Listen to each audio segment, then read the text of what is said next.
Welcome to Exploring the Variable Site Part 8, Integrating Hotspot Code with our project file. So now it's time to make the code from this minimal demo work inside of our actual project. This is the file where we last merged the code, and we have the buttons that make the stroke move, and then we have the stages which control both the current stage and the stroke at the same time. But again, we need to make it so that whenever my cursor is up here, we get all of those actions. So, although I like working in these sort of minimal demos, the problem is that over time, we have a good deal of code that we really don't need in our other project. We really just need to be able to determine which quadrant is active, or shall I say, which stage. So regardless, we're going to start out by taking all the code in here and we're going to copy it and bring it into our file. So let me just do a Command C. We're going to go into the variable demo, as I'm calling it, and we're going to scroll down to the bottom. I think we can get rid of GSDev tools for now. We're not going to need it. And I'm going to add a comment of determine stage with full page hotspots. Now I'm going to just paste in all of that code. And the first thing we see here is that we're using Observer. So let's go ahead into our JavaScript settings, and I'm going to type in observe and make sure GSAP Observer is loaded. Save and close. And now let's just start taking out things we do not need, okay? So let's go up to where I had my little comment where everything starts, right here. We're not going to need the highlight and the normal color at all. We'll still use min x, max x, clamped, normalized, but instead of determining the quadrant, we're going to determine which stage, okay? So let's change that over to stage. We're no longer going to be outputting stuff on the screen, so we're going to get rid of those elements that we're not going to be referencing anymore. Inside of update values, we will use the min x and max x to update, but we also don't need to be changing the text content on elements that we don't have. We're not going to be using any highlight divs at all. All right, there's a lot of cleaning up we need to do here. And instead of using new div and current div, we're going to have our stage variable, and then we're also going to just have a current stage. So instead of new div, current div, we're going to have stage and current stage. So let me just cut this out and put it up there with the rest of my variables. And then now we can move into the handle pointer function. We're still going to create a clamped value, a normalized value, and instead of using quadrant, remember we're changing over to referring to these as stages. So we'll say that stage equals all of this stuff here. And scrolling on down, we do want to log out what stage we're in, okay? That's going to be our first test to make sure this code works. So let's log out stage equals stage. And I really just want to make sure that this part works, as that's the most important. So let's go into this whole conditional stuff down here. We're no longer referencing this div at all, but let's just take this whole chunk of conditional that was doing all of our highlighting of divs, and we're going to comment that out because we will be using some conditions for activating all the stuff over here. And we also don't need to have the output string generated at all, okay? Now we've deactivated or gotten rid of a lot of code that we don't need. We're down to the bare basics, but there's one thing I want to fix before we test. If we go up into our code right here, you'll see that min x is using 0.2 as a percentage of padding that we had in the previous example. However, if we go into CSS here for our element called main, we have it set to 5%, all right? There's much less padding over here. Let me just go into the JavaScript quick, and when we're setting our min x, we're gonna multiply by 0.05 to give us 5%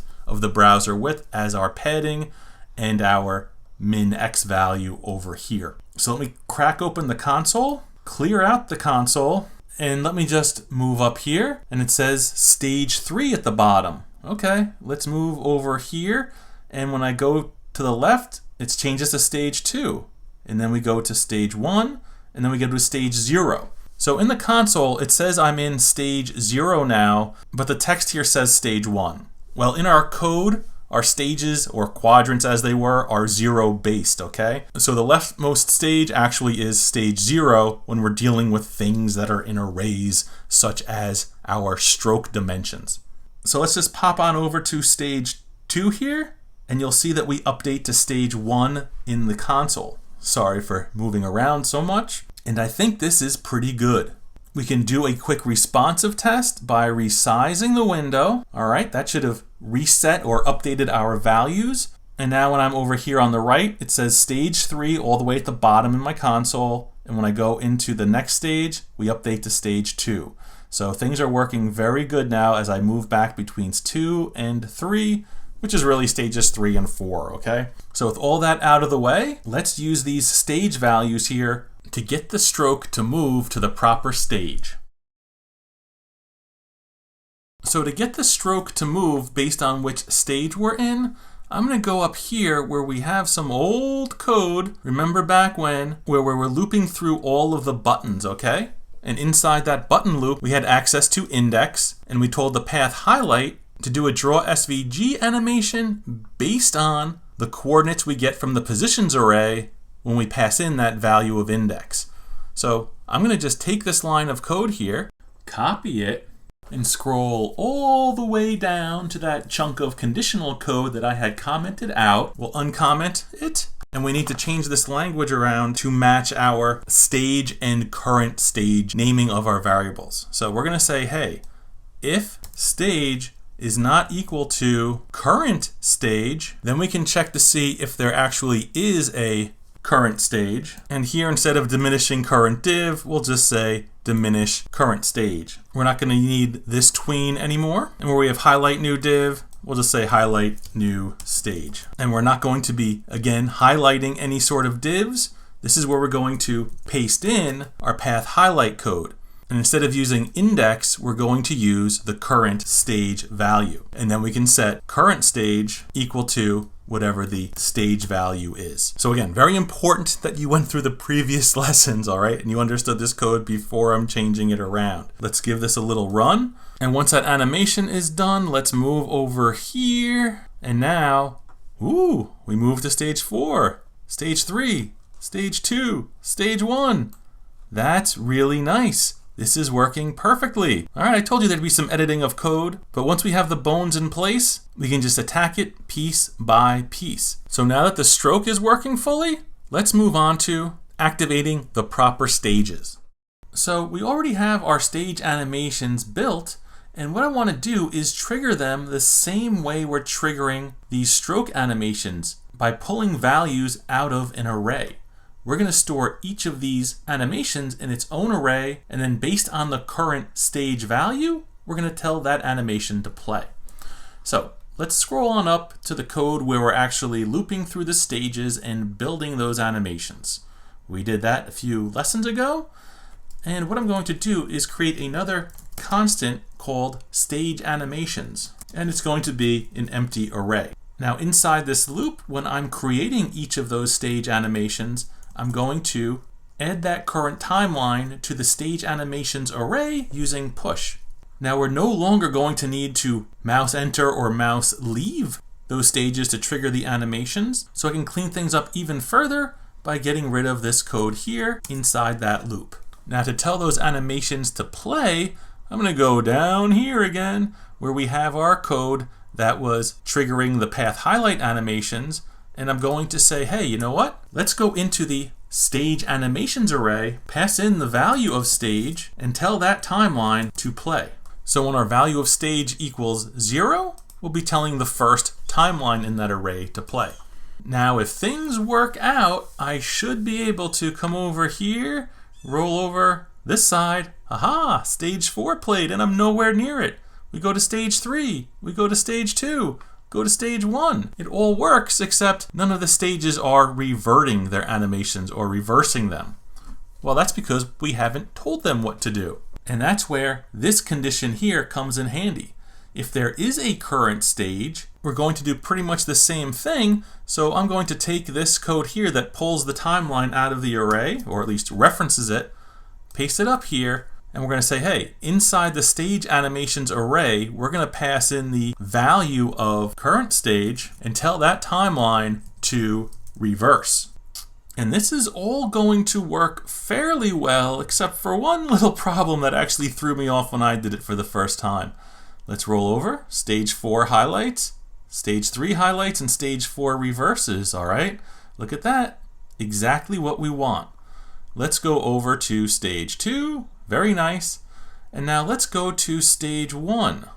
It works. Let's roll off. And now you'd want to throw your computer out the window. Why is stage 1 not reversing? This code works perfectly for all the other stages, but for some reason, when the stage value down below is 0, that's what current stage is, we don't get any reversing. Well, the problem here is that when we say if current stage equals 0, it would be something like this, if 0, that evaluates as false. And then this code here doesn't play at all. So instead of just checking to see if current stage exists, we're going to check to make sure it's not equal to undefined. And that's what current stage equals the first time everything loads up. So now we'll load it up one more time. We'll watch this little intro animation. And now when I go to 4, 3, 2, 1, moment of truth, aha, stage 1 or stage 0 can now revert, okay? So let's close the console here. Let's make the window nice and big and watch what happens. Perfectly flexible, totally wonderful, and we now have our full page hotspots driving everything. I no longer need these buttons down here at all, and we can move down here and everything works. So maybe for one little final cleanup, let's get rid of these rectangles here. We can pop into the HTML, scooch over like this, scroll down here, and here we have our buttons. Let's just get rid of them all together. And then in my JavaScript, make sure I don't have any code that references those buttons at all. Let's see if we have any here. There we go. We don't need that at all. We don't need to reference the buttons at all. And now we have a nice clean file and everything works really nice. You may have seen a little bit of flash of the stages when this first loaded up.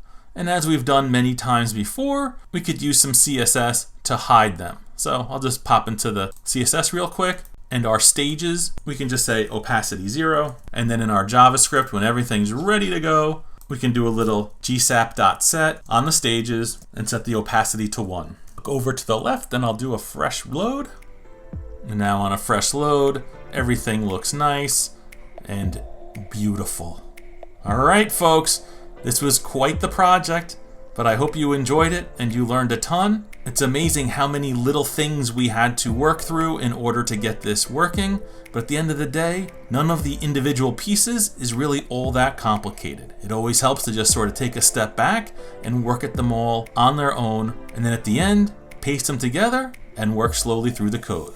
I hope you enjoyed this. I'll see you in the next lesson.